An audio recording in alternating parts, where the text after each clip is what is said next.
এরপরে প্রশ্ন হলো, একজন ব্যক্তির দুইবার জানাজার নামাজ পড়ানো যাবে কিনা? একজন মানুষ মারা গেলে তার জানাজা মূলত একবার পড়তে হয়। কয়বার পড়তে হয় ভাই? একবার পড়তে হয়। জানাজা নামাজ একবারের বেশি না, এটাই হলো মূল। যদি কখনো জানাজা নামাজে মৃত ব্যক্তির যে ওয়ারিস, লাশের যে মূল মালিক, ধরেন কোন লোক মারা গেছে তার ছেলে, অথবা যিনি মারা গেছেন তার বাপ, সে হলো তার মূল ওয়ারিস, এই লোক জানাজা শরীক হতে পারে নাই, সে দূর থেকে আসতে আসতে দেরি হয়ে যাচ্ছে দেখে এলাকাবাসী জানাজা পড়ে ফেলছে, তাহলে ওই ব্যক্তির অধিকার আছে সে আবার জানাজার আয়োজন করতে পারে, তার নেতৃত্বে জানাজা পড়তে পারে, ওই জানাজাতে অন্য মানুষ শামিল হতে পারে। কথা কি বুঝাতে পারছি?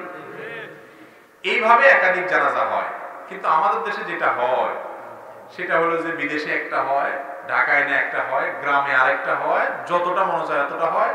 আর রাজনৈতিক জানাজার তো কোনো হিসাব নিকাশই নাই। বাইতুল মোকাররম উত্তর গেটে একটা, দক্ষিণ গেটে একটা, সংসদে একটা, শহীদ মিনার নিয়ে আরেকটা, আবার বিনা ওযুর জানাজাও আছে, হাত নামাদিন না জানাজাও আছে, নাস্তিকের জানাজাও আছে, কত আইটেমের জানাজা আমাদের দেশে আছে।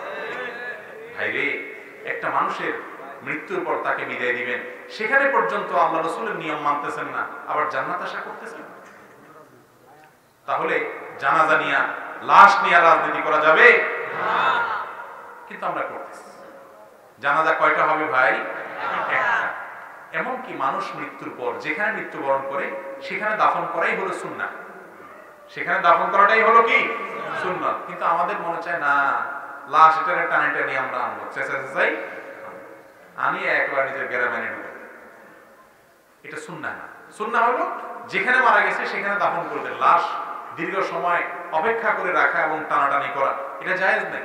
কোনো বিশেষ কারণে আপনার সেটা রাখতে হয়েছে ফ্রিজে বা কোনো কিছুতে, ভিন্ন কথা। কিন্তু অহেতুক অমুক আসবে তমুক আসবে, গ্রামের মানুষ আছে, এই সমস্ত কথা বলে জানাজা বিলম্ব করা অথবা দুইটা তিনটা জানাজা করা, এটা শরীয়তে নির্দেশিত। আমাদেরকে আল্লাহ সুন্নাত অনুযায়ী চলার তৌফিক দান করুন। ছোট বাচ্চাদের জানাজা দেয়া লাগে কিনা? ছোট বাচ্চাদেরও জানাজা দিতে হয়। যে ব্যক্তি দুনিয়াতে এসেছে, মৃত্যু হয়েছে, তার কি করতে হবে? জানাজার ব্যবস্থা করতে হবে। সেটা একদিনের বাচ্চা হোক, 2 দিনের বাচ্চা হোক, 3 দিনের বাচ্চা হোক, যে হোক না, তার কি দিতে হবে? জানাজা দিতে হবে। ফরজ নামাজের শেষে সম্মিলিত মুনাজাতের হুকুম কি? ফরজ নামাজ শেষে 5 ওয়াক্ত নামাজ শেষ হয়ে গেলে আমাদের নবী করিম সাল্লাল্লাহু আলাইহি সাল্লাম, বুখারীর এক বর্ণনায় আসছে তাকবীর বলতেন, আল্লাহু আকবার।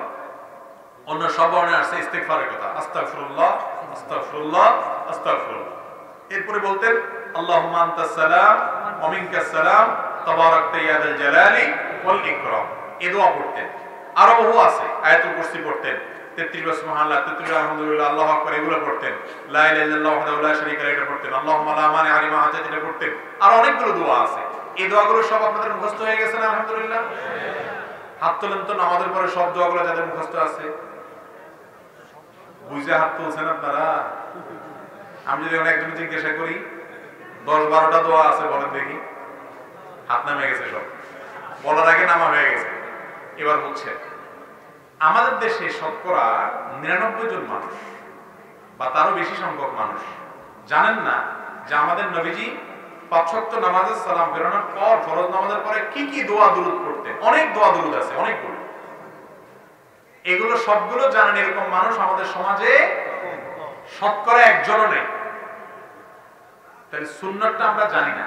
এটা যে সুন্নাত, এটা নিয়ে বাংলাদেশে কেন, পৃথিবীতে কোনো আলেমের দ্বিমত নাই যে নামাজের পরে এই দোয়া দুরূদগুলো কি সুন্নাত।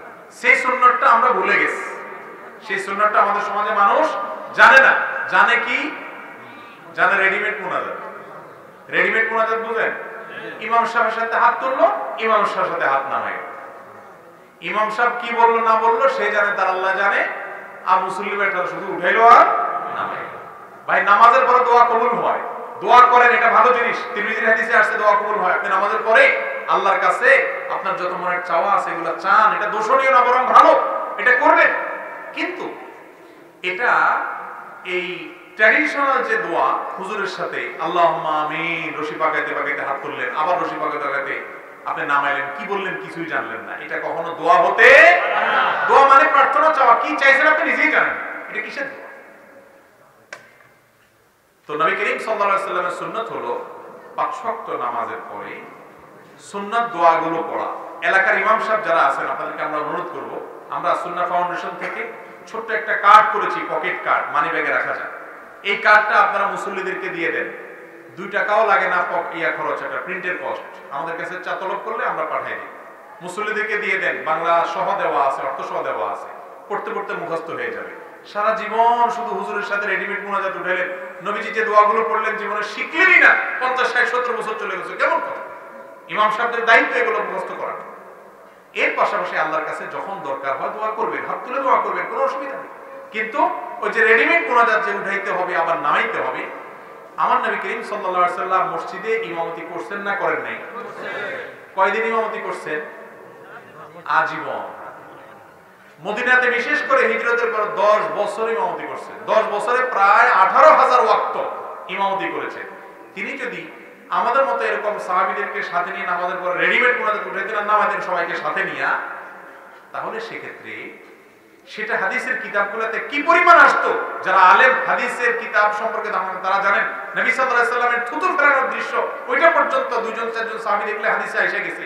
আর সেখানে এত সাহাবীর সামনে এইভাবে যদি নামাজের পরে সবাইকে নিয়ে হাত তুলে দোয়া করতেন, তাহলে এটা শত শত নয় হাজার হাজার হাদিস আসতো। অথচ হাজার হাজার হাদিস তো দূরের কথা, 2-4-5টা হাদিস আপনি দেখাতে পারবেন না। নাই? এখন কথা হলো তাহলে এবার কি করবেন? হাতটা গোছায়া এলাকা ইমাম সাহেবের সাথে এবার লেগে যাবেন যুদ্ধে, তাই না? না, সম্মিলিত মুনাজাত করবেন, মানুষকে বুঝাবেন, যে বুঝবে সে দোয়া দরুদ করবে, যখন মনে চায় সে হাত তুলবে।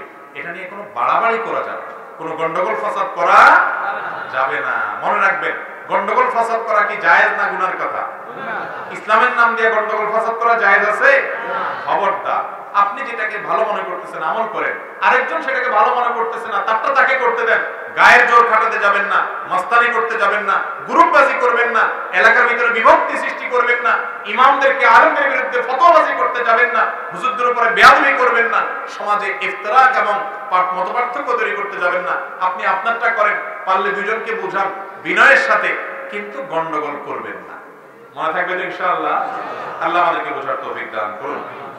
ঘর থেকে বের হওয়ার সময় পেছন থেকে কেউ ডাক দিলে যাত্রা অশুভ হয়, এটা কি ধরনের বিশ্বাস? পেছন থেকে কেউ ডাক দিলে যাত্রা কি হয়?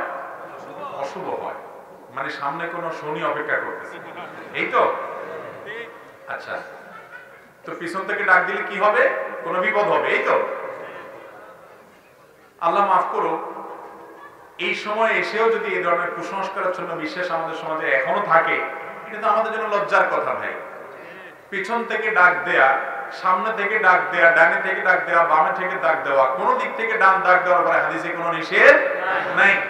অতএব কেউ যদি মনে করে যে আমার পিছন থেকে কেউ ডাক দিলে আরে পিছু টান হয়ে গেল, তাহলে আমার সামনে আর বোধহয় ভালো কিছু নাই, এরকম কেউ যদি বিশ্বাস করে, তাহলে সে এই ডাকের মধ্যে যে ক্ষতি আছে এটা বিশ্বাস করলো, এর ফলে সে একটা ছোট শিরকে লিপ্ত হলো।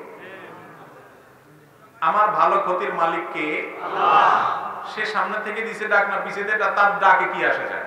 আমি যদি মনে করি যে আল্লাহ ছাড়া কেউ আমার লাভ ক্ষতির মালিক না, তাহলে এই ডাকে কিছু হবে যাবে আমার? যদি বিশ্বাস করে যে পিছন থেকে ডাক পাইছি হায়ারে, তাহলে আজকে কপালে খারাপ আছে, বাইরে আসার সময় ঝাড়ু দেখছি সর্বনাশ, তাহলে কপালে ঝাড়ুই আছে আজকে সামনে। হ্যাঁ, কাকের ডাক শুনছি বাইরে হওয়ার সময় সর্বনাশ, তাহলে শেষ, শনিবারে বাইরে হয়েছে তাহলে শনি নিয়ে পাইছি আমারে। এরকম আজে বাজে এবং কুকথা আমাদের সমাজে এক সময় ছিল, এখন এগুলো আলহামদুলিল্লাহ নাই। এখনো অনেকে বিশ্বাস করে, এটা লজ্জার কথা। মুসলমান মনে করবে তার লাভ লস এগুলোর মালিক কে? আল্লাহ। আমলের মাধ্যমে ভালো আশা করবে, বদামল করলে খারাপ হবে। কেউ যদি পিছনের দিক থেকে ডাকে অথবা সামনে ঝাড়ু দেখে, আবার দেখা যায় দোকানদার প্রথম কাস্টমার যদি বাকি চায় তো বলে কপাল আজকে শেষ সারাদিনের, আছে না? এগুলা কিন্তু দোকানদারদের এটা এখনো খুব শক্ত করে দোকানদার ধরে রাখছে যে বাকি চায়। প্রথম যদি এসে একজনের ভাঙতি চায় যে সারাদিন তাহলে আজকে এই কাম করতে করতে যাবে, এগুলো ফালতু কথা এবং অযথা কথা। যাত্রা নষ্ট হয় বলে আবার কিসের কথা যাত্রা নষ্ট হয়? মুসলমানের সমস্ত কুসংস্কারে বিশ্বাস করতে পারে না। লাভ ক্ষতির মালিক কে? আল্লাহ। এই সমস্ত বাজে কথা বিশ্বাস করা যাবে না, এগুলো করলে ঈমানের জন্য ক্ষতিকর হবে।